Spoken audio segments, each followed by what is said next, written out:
Okay, I think this is working. So, this is video number 2 in sort of Irish language conversational lessons, but they're slightly different. So, in this episode, I kind of wanted to look a little bit... Episode? I get on it though, but I'm going to rank at Cachi Abrinus Much Fokla. And this second one, I kind of want to go over phonetics.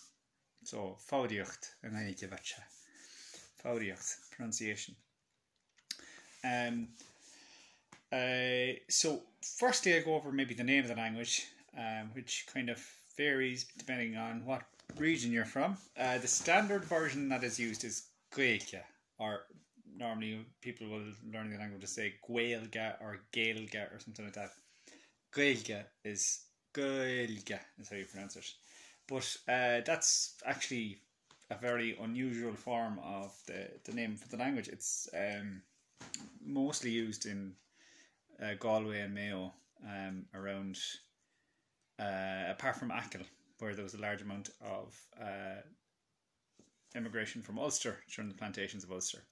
And in Achill they say Gaelig, which is also what they say in Donegal, Gaelig. And it's actually what they used to say the part of Ireland I'm from, Sligo, and in North East Mayo and Leitrim and Roscommon and all those places, they used to say Gaelig for the language. And it's the same in Scots Gaelic, obviously the word the Gaelic did say, and in the Isle of Man and Manx they call it Gaeilge, I think, like that, or something like that. What was I going to say? It's slightly different down south. They call the language Gaeluinn, Gaeluinn, Gaeluinn. Alortas Gaeluinn.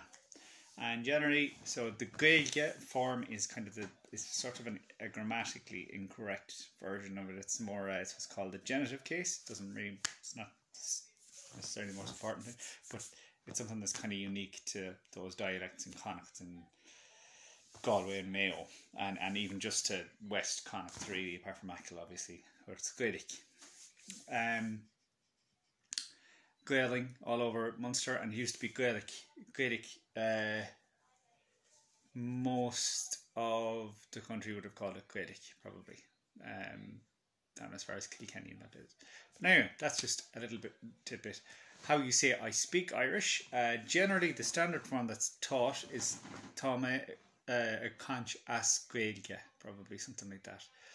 That actually comes from, remember I said in the first episode, standard tends to be a mix of Munster Irish with a little bit of Connacht, Connemara specifically, and that's a Munster form. Háma Lortas Gaelinge, Mhaigh Gaeilge Lortas Gaelinge, and it's really kind of only Munster that they say it. Gaeilge really is what I'd hear Gaeltacht speakers saying in Connacht and in Ulster, Gaeilge or Gaeilge. But if you want to say as Gaeilge, there's nothing wrong with that. People will understand what you mean. But just to know that there's those slight differences. So, Gaelic in Ulster, Gaeilge in Connacht, apart from Achill, and Gaeluinn in Munster.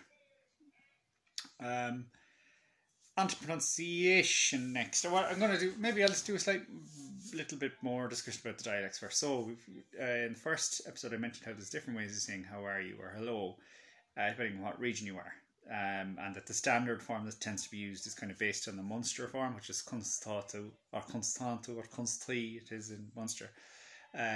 In the west of Ireland, Connacht, Mayo and Galway, we tend, everywhere they tend to say Cachultu or Cachultu or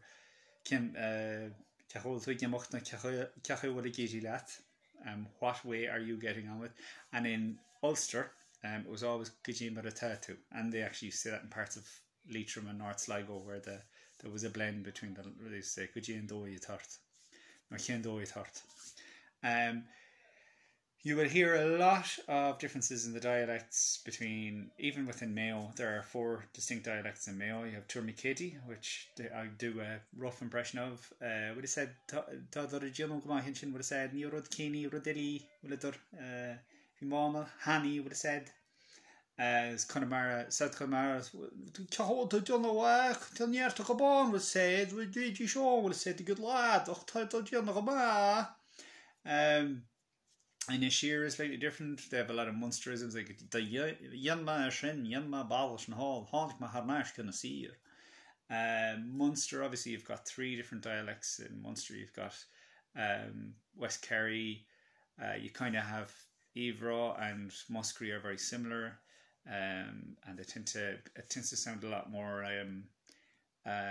guttural, I suppose, would be how it would sound to my ears. It's a bit harsher in terms of pronunciation. Like they tend to pronounce, like we'll say a word for inside, ishtich, is how I would pronounce it. In Donegal, that'd be pronounced asti, and it would be an ackle as well, actually. And then in Munster, it's pronounced ishtig, and words like that. It tends to be slightly so. The vies an son stig sa tig. The vies an son stig sa tig. I was in the house. In Munster as well, they tend to do this thing where they'll put the emphasis on the second syllable of the word. So, for instance, Irish for moonshine, or Irish moonshine in the west of Ireland and Donegal, we call it putin, with the emphasis on the first. Whereas Munster, they'd always say putin. And I remember someone telling me before, I think it was a Connemara fella, that it kind of sounds like when you're trying to get the last bit of ketchup out of a glass bottle, out of a Heinz bottle, you go putin. But I quite like the Munster accent. It's lovely. Then you have ring as well, which is kind of slightly different again. Heimpel and son, they tend to. It sounds a lot like the accents that they have there, obviously enough in Hiberno English. Like in Waterford, I do very bien Waterford next and now. And the vies Heimpel and son Sarain, Augusta Holas Nadaini and son. The Viana Ketrin, the Hodachan Hain and son. Like it's very it kind of sounds a bit like it kind of sounds a bit Swedish. I don't know. Maybe it's the Norse influence in Waterford. It's the oldest city. Waterford City is the oldest city in Ireland. Quite a lot in Nordigan. I don't know. I'm not really sure. And weirdly enough, Scots Gaelic kind of sounds like a mixture between Ring Irish and Donegal Irish to my ears. And then Donegal is the last one I come to, is the one that confuses a lot of people, which shares quite a lot of idiomatic language with Scotland, with Scots Gaelic. So instead of ni, which is the Irish word for a kind of a negation or no, they'll say haro mon scarabi. Vew dini stiin shin tamalikis haro mishishti stian scarabi. Haro nadini able to yahabi and for the dushan. Like it's very musical, and it's a lot more like it's almost the polar opposite of, like we'll say, Munster Irish. It's very light sounding and very kind of fluid, I suppose is the word. I'm trying to think of a good word, but it's less harsh. It's very, very soft sounding. So that takes us on to like I said, the dialect I speak is sort of halfway between Donegal and Connemara, but not really. So I want to go over some what are called phonemes. Phonemes are nothing to be afraid of. It's just a linguistic word or whatever. A problem a lot of people that are trying to learn Irish coming from English, which is most people who either speak Hiberno English, or maybe they're Americans or English people who have Irish ancestors, or Australians who have Irish ancestors. They'll tend to use English phonetics trying to pronounce Irish words. I have the same problem trying to speak German at the moment. It's slightly easier because I have some of the phonemes in Irish the same as they are in German, but it's very difficult. It's quite difficult for me to get some of them right. Like the umlauts and all that kind of thing. And the thing you find with quite a lot of people trying to speak Irish or learning it, like particularly people from we'll say probably from Dublin for the most part, because maybe the language has died out there a bit longer ago, is they kind of use phonetics that are sort of influenced from English a lot more. What am I talking about there in this case? It's kind of like they'll use they'll try to pronounce everything in a very flat kind of way without kind of pronouncing the differences that exist of the phonemes, which are basically the building blocks of the sounds of the language. So the one that always comes up is CH, CH is what's known in linguistics as a velar fricative, but that's nothing to be worried about. It's not going to come around and mug you in the middle of the night. It means this sound. It's where the back of your tongue hits off the roof of your mouth. So like this. That's mostly what people will try and do when they see a CH written down. So we'll say a word like amach, is they'll pronounce it like this. Amok, like the Indonesian word to run amok. Or, another one that shtach as well, as it should be shtach. Or I'm trying to think of as ach, which is Irish for steed or a horse, EACH, or teach, which is a house. That's obviously because it's there's a C there. There's a hard C in English. The automatic assumption is, oh well, it's probably that's the close. It's a good way of approximating the sound. It's like when French people try to pronounce the word this. The closest they can get is the z sound they have in French. So this. There's nothing wrong with that, but it's just to know that those differences exist. The CH in Donegal is pronounced very differently. It tends to be pronounced a lot softer, like it's almost inaudible, like it's like really soft. You can hardly hear it, but it is there. The next phoneme I want to talk about is slightly more complicated. The CH one is very easy. If you just bring the back of your tongue up to the roof of your mouth and just kind of blow, you've got it. Easy. Mhaigh, shtach. Second one I'm going to talk about is IR, which is known as a slender R, an R queel. In English, there are a number of different sounds that we use for R.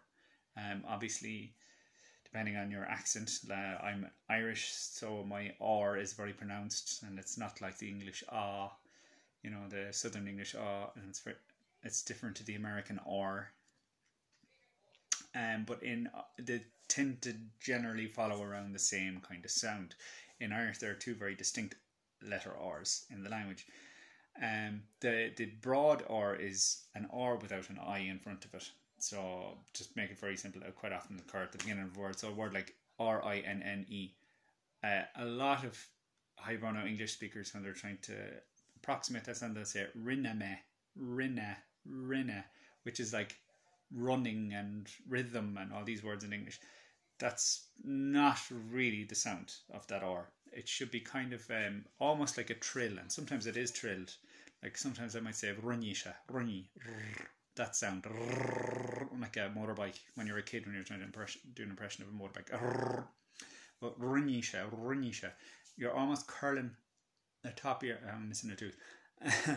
You're curling the top of your tongue in against just in front of your teeth, and runnisha. That's the broad R. I'm trying to think. Runchtini. Some people come in here are rodikinch, ro, but you're basically curling the top of your tongue back. The second R is the slender R. It generally comes after I. The letter I. It always comes after the letter I. So a good example of that would be the word for work in Irish, which is obir, O-B-I-R. Now, most people will tend to do the same thing and take the R from English and use it to pronounce that R. So they'll say obir or something like that. That's really annoys me, to be quite honest, because it's not the same R. Now, the problem with it is there's a lot of different pronunciations of that slender R. So we'll say from Munster up to Black Sod, it's pronounced almost like you're tapping a D. Ubbut, brr, ubbut, d, ubbut, or ed, which is another word that has slender R, AIR, meaning on him or on it. Ed. So it's almost like you're saying the male first name Ed, but you're really tapping the tip of your tongue off your the front of your mouth. So Ed. The way I pronounce that slender R is Ej, almost like a ZH sound, like you get in Polish. Ej. That's a real Carataig way of pronouncing it, that used to exist in other dialects as well. I think it existed in the now extinct dialect of Irish that they had in Kilkenny, and I think to some extent it exists in parts of Munster as well, but I'm not sure. I've only heard the Ed, the kind of like it is in Connemara and South Mayo in we'll say parts of Kerry and stuff. It's also pronounced that way in Ranafast, in Ranafirst and County Donegal for some bizarre reason, because, and then this is the next example of the slender R.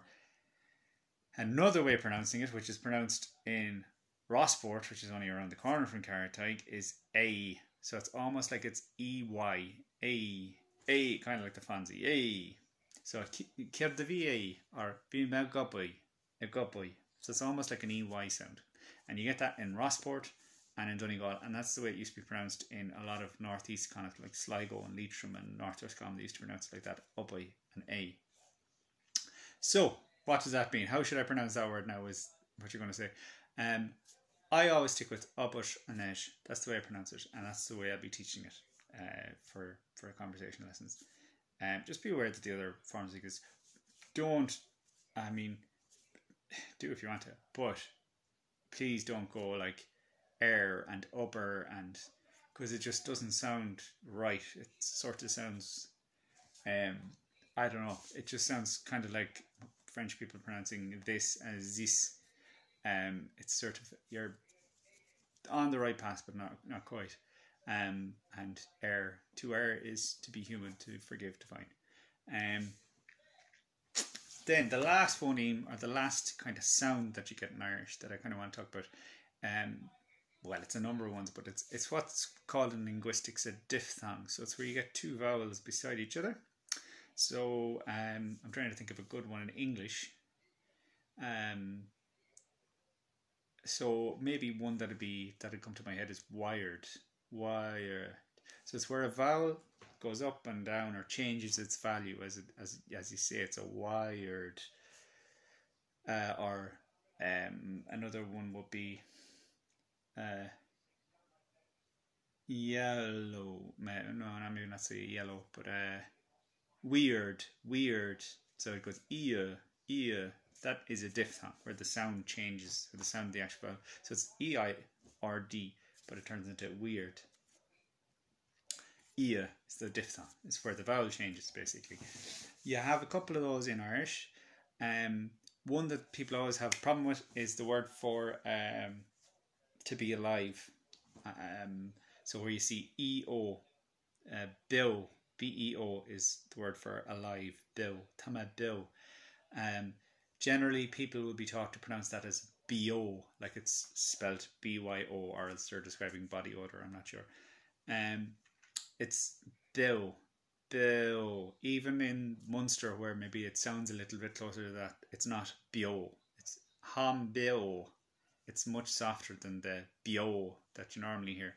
Another one is BEAG, which is the Irish for small, BEAG, and that generally people will end up saying biug, BYUG. Like it's beg. Even in Munster, where it sounds a little bit more like biug, it's not biug, it's hasha biug. It's a bit softer than that. Again, I'm not telling anyone that if you want to pronounce it that way, that is entirely up to you, but just that's those kind of sounds tend to not exist in the English language, and people tend to find them a lot harder to do. This is turning into quite a long video. The last thing I'm going to say in this is like a lot of Hiberno English is based on obviously the dialects of Irish that were spoken in a specific region from where Hiberno English is based. The reason I mention this is for two reasons. Like, a lot of people will say, well, sure, Irish isn't a real language, no one speaks it, and it's been defunct for thousands of years, which is absolutely false. Irish was the lingua franca of the vast majority of the people of Ireland up until the mid-19th century. It's the oldest liturgical language in Western Europe. It means it's the oldest written language. Liturgical obviously pertains to writing, the biblical stories or religious texts. It's older than English by far and away. It's older than English. certainly as a written language anyway.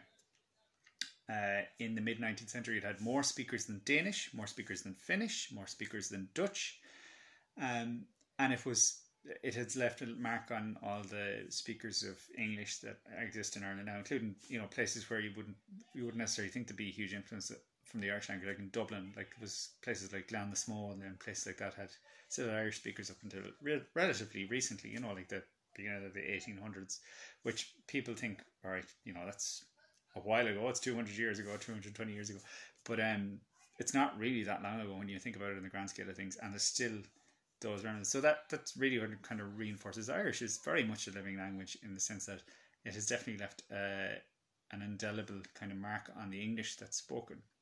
And also, if you speak with an Irish accent, I would encourage you, if you're watching this, and presumably if you're watching these, I've titled these Gaeilge, so obviously you're interested in this dialect or learning this Irish, but whatever the dialect is that's closest to you, and if you're from like an Irish region, try and speak with a dirty bogger accent is the main advice I would give, because if you can, those phonetics that are in the Hiberno English, they come directly from Irish. So you ever, like I have an uncle who, right, how are we getting on? How's it going now? But he's my aunt's husband. Real heavy, and the phonetics of that his speech come from Irish, so it makes it a bit easier if you have that already. But don't worry, I'll go through it. But I just wanted to kind of make this, I was going to say, quick video, kind of based around that. So yeah, that's a good place to leave it off.